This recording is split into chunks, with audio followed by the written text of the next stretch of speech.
कराची में ईद उल अजहा के लिए लगाए जाने वाली मरकजी मवेशी मंडी के इफ्तिताह से कबल ही व्यापारी समेत 5 अफराद कोंगो वायरस का शिकार बनकर जान की बाजी हार गए।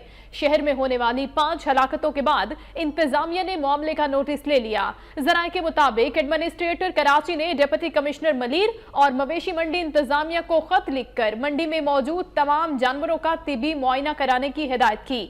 खत में हिदायत की गई है कि एएमसी के वेटनरी डॉक्टर्स को जानवरों के तिबी मुआयने के लिए फौरी तौर पर मवेशी मंडी भेजा जाए, जबकि कोंगो वायरस से हलाक होने वाले व्यापारी अल्लादिता के भाइयों के खून के नमूने भी हासिल किए जाएं।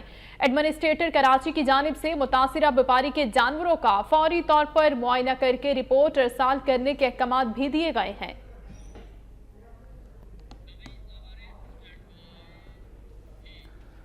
और दूसरी जानिब लाहौर में ईद कुर्बान के मौके पर जानवरों के फरोख्त के लिए 7 मकामात पर मवेशी मंडियां कायम कर दी गई हैं और शहर में जानवरों की खरीदो फरोख्त को ममनू करार दे दिया गया है।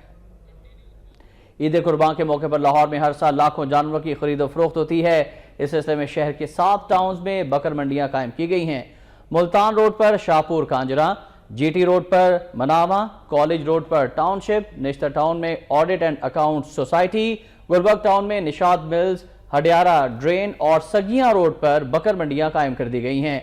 इन बकर मंडियों में जानवरों की खरीदो फरोख्त पर फीस की वसूली भी खत्म कर दी गई है और टाउन इंतजामिया को जानवरों की फरोख्त के लिए मुकम्मल इंतजाम करने की हिदायत की गई हैं। ताहम जानवर फरोख्त करने वालों को चारा, पानी और साए जैसे मसाइल दरपेश हैं, जबकि मंडियां दूर दराज होने की वजह से शहरियों को भी शदीद मुश्किलात का सामना करना पड़ रहा है।